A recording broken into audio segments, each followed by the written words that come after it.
ناظرین حضرات، السلام علیکم ورحمۃ اللہ تعالی وبرکاتہ۔ شروع اللہ کے نام سے جو نہایت ہی مہربان ہے۔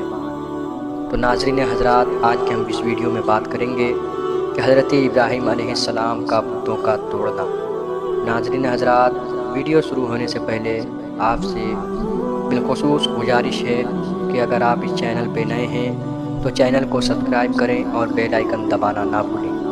تو آئیے حضرات ویڈیو شروع کرتے ہیں۔ جب آپ صلی اللہ تعالیٰ علیہ وسلم نے اپنے قوم کی توحید کی دعوت دی، اس وقت آپ نوجوان تھے۔ تب آپ کی عمر 16 سال کی تھی۔ آپ ان کے بت پرستی والے عمل سے بہت دکھی ہوتے تھے اور ان کے بتوں کو توڑ دینے کی دھمکی دیا کرتے تھے۔ حضرت ابراہیم علیہ السلام اپنی قوم کو ان کے بتوں کو توڑنے کی اعلانیہ دھمکی دیا کرتے تھے۔ آخرکار عید کا دن آ گیا۔ اس دن لوگ نئے نئے پکوان پکاتے اور اپنے بتوں کے سامنے رکھا کرتے تھے، پھر شہر کے باہر کھلے میدان میں جمع ہوتے، کھیلتے کودتے اور خوشیاں مناتے، اور شام کو جب گھر آتے تو اپنے بتوں کے پاس رکھے کھانے کو تبرک سمجھ کر کھا جاتے۔ آپ نے معمول کے مطابق عید کی تیاری کر لی۔ ابراہیم علیہ السلام کو ساتھ چلنے کو کہا۔ آپ صلی اللہ تعالیٰ علیہ وسلم کی طرف اشارہ کر کے کہا کہ میں بیمار ہوں، چنانچہ وہ لوگ آپ کو چھوڑ کر چلے گئے۔ حضرت ابراہیم علیہ السلام ان بتوں کے پاس گئے، دیکھا کہ ان کے سامنے کھانا پڑا ہے۔ سب کے کھانا لانے کی وجہ سے وہاں کھانا بہت زیادہ تھا۔ پھر ابراہیم علیہ السلام نے ان بتوں سے مخاطب ہو کر کہا کہ اتنا سارا کھانا پڑا ہے، تم اس کو کھاتے کیوں نہیں؟ تمہیں کیا ہو گیا ہے کہ بات تک نہیں کرتے؟ پھر کلہاڑے سے ان بتوں کو ٹکڑے ٹکڑے کر دیے، لیکن بڑے بت کو چھوڑ دیا تاکہ سب اس کی طرف رجوع کریں۔ حضرت ابراہیم علیہ السلام مشرکین کی گفتگو۔ جب مشرکین میلے سے واپس آئے تو اپنے بتوں کو دیکھا کہ وہ سب ٹوٹے اودھے منہ پڑے ہوئے ہیں۔ وہ حیران رہ گئے کہ یہ کیسا ہو گیا۔ انہوں نے آپس میں کہنے لگے کہ یہ کس کا کام ہے۔ انہی میں سے کچھ لوگوں کو خیال آیا کہ ابراہیم نے کہا تھا کہ وہ بیمار ہیں، اور انہوں نے اپنی بتوں کو مذمت کرنے کو کہا تھا۔ سب نے یہ مشورہ کیا کہ ابراہیم علیہ السلام کو بلایا جائے اور ان کو سزا دی جائے۔ چنانچہ سب جمع ہوئے اور حضرت ابراہیم علیہ السلام کو بلایا گیا۔ قوم کے لوگوں نے آپ صلی اللہ تعالیٰ علیہ وسلم سے کہنے لگے کہ سچ بتا، کیا تو نے یہ سب کیا ہے؟ جواب میں ابراہیم علیہ السلام نے کہا، یہ کام تو اس بڑے بت کا ہے، مجھ سے کیا پوچھتے ہو؟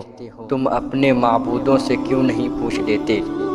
وہ سب سوچ میں پڑ گئے، پھر کہنے لگے، اے ابراہیم، کیا تمہیں پتہ نہیں کہ یہ بے زبان ہیں، یہ بول نہیں سکتے؟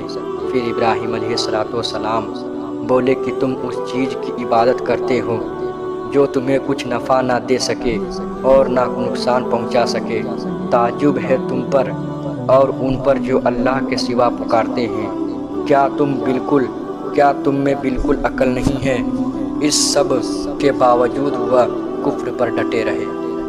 اتنے واضح دلیل کے باوجود وہ کفر میں قائم رہے اور حضرت ابراہیم علیہ السلام کو آگ میں ڈالنے کا ارادہ کیا۔ ایک میدان کا انتخاب کیا کہ پھر اس میدان کو پتھروں سے گھیر دیا۔ سب کو حکم دیا کہ لکڑیاں جمع کر کے اس گھیرے میں رکھا جائے۔ چنانچہ لکڑیاں جمع کی گئی۔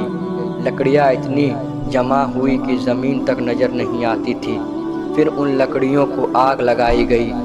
جب آگ کے شعلے آسمان سے باتیں کرنے لگے تو حضرت ابراہیم علیہ السلام کو آگ میں ڈالنے کے لیے ایک جھولا تیار کیا اور اس سے ابراہیم علیہ السلام کو رکھا گیا۔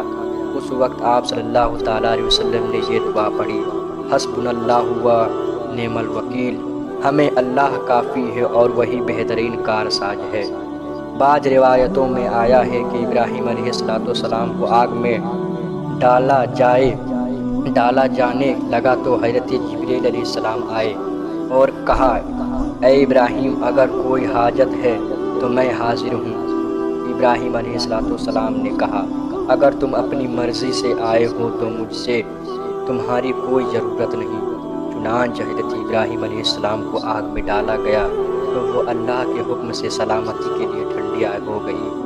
بعض روایتوں میں آیا ہے کہ ابراہیم علیہ السلام فرمایا کرتے تھے، مجھے ان دنوں سے جو راحت و سکون تھا ویسا آگ سے نکلنے کے بعد نہیں ہوا۔